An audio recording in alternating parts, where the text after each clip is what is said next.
Hello everyone, this is Dr. Sushma Sarilla, consultant doctor at Fidicus Homeopathy. What are the investigations?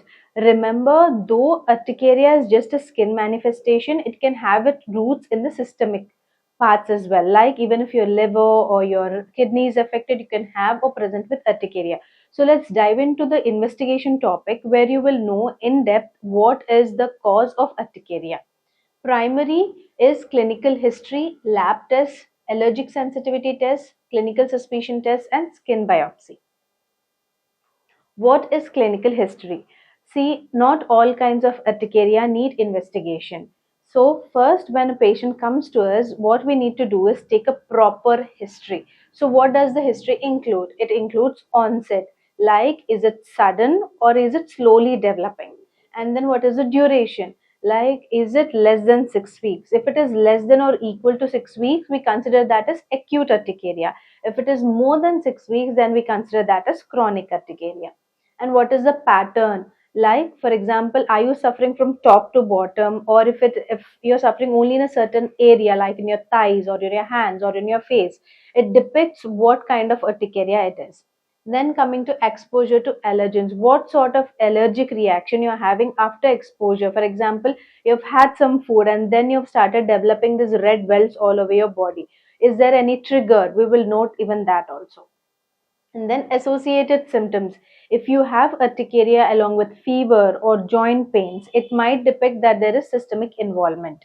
As well as genetic history. If your father or mother are allergic to some kind of food or some kind of insects or pollens, then there is a chance that you will also have that allergy trigger. Coming to the lab tests. Of course, there are a lot of lab tests for urticaria, but it depends on the pattern, onset, and how your urticaria has been developed. First is your CBC or complete blood count.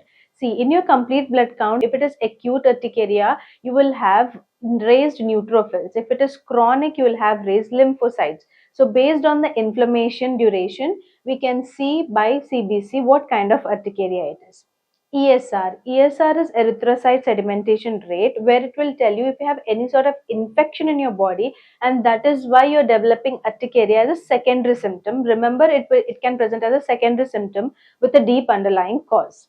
Then we have CRP, which is C-reactive protein, which can also tell you about the inflammatory condition in your body.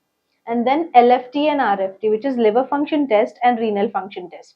If there is any hepatitis condition like hepatitis A, B, or C, or if you have any renal problem like renal failure, acute or chronic, it can present starting with urticaria, or urticaria can begin in the middle of the disease as well. So by knowing these levels, we will know if it has a deeper cause or if it is the primary presentation. Next, TSH. Even in thyroid, like hypothyroid or Hashimoto's thyroiditis, you can see urticaria presentation. And then ANE, anti-nuclear antibodies and rheumatoid factor. These two contribute for the autoimmune part of urticaria. For example, you're suffering with systemic lupus erythematosus or SLE.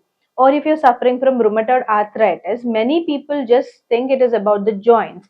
But remember, rheumatoid arthritis can also have a secondary feature called as urticaria, a skin presentation. And even raised ANA and RF can indicate collagen vascular diseases as well. IgE, C3, C4 and CH5. The total IgE level will tell you if you are having an allergic reaction in your body. And then C3, C4 and CH5, which is complement system, which is also a part of inflammation, will tell you if there is inflammation in your body or not. So these are the lab tests which are needed for urticaria. Next, another test which we can do in our clinic is SPT or skin prick test. For example, we have taken your case and we have noted what are the allergic reactions you are having after certain things.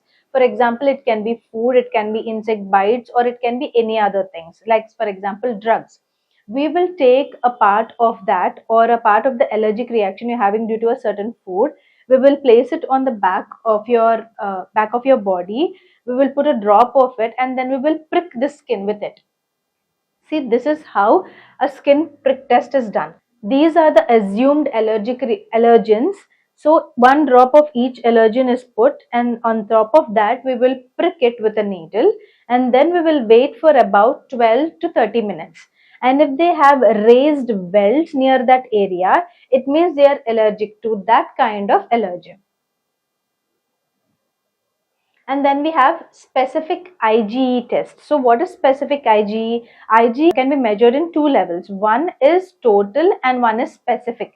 If there is total rise, it will tell you that you're having an allergic reaction. But the specific IgE test will tell you what sort of allergen you're allergic to. Next is oral food challenge, especially in countries like India. If there is any allergic reaction to food, then it can be because of fish or prawns. Or if you're going abroad like USA or UK, they might be having allergy to peanuts or shellfish. So to know what kind of food you're allergic to, the patient under the supervision of doctor is sat down. They are given a smaller amount of food of each kind and the reaction is noted. So if because we are giving very smaller amounts, the allergy reaction will be also very minor and the reaction will be noted and we'll know what sort of food you are being allergic to so that we can prevent the trigger.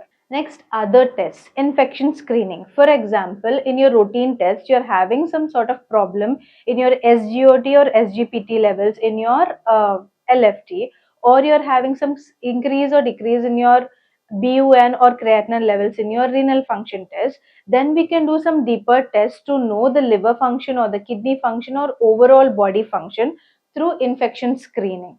And also we can screen for H. pylori or hepatitis B, C or A. Cold stimulation. Remember that even physical triggers can cause urticaria. For example, cold can also cause urticaria. So we can do cold stimulation test where the person is exposed to cold and we will see if they have an allergic reaction to the physical trigger. The same goes with the heat challenge where the person is exposed to sunlight or to steam to see the allergy reaction of the person. And then what is dermatographism? As you can see in this picture, this is called as dermatographism. The clinician or the doctor will take a tongue depressor and they will start to write or draw a pattern on your skin. And after 5 to 10 minutes, whatever pattern has been drawn on your skin will represent as a raised wheal or a raised welt. As you can see, they have drawn a pattern and you can see raised skin all over the surface due to allergic reaction. If they are positive for this, then that they are called as positive for dermatographism or positive for urticaria. And then drug provocation test. There are some people who are allergic to certain kinds of drugs. So those drugs are given under the clinician or under the supervision of a doctor and they will see if they are allergic to it or not. But the doses are very milder.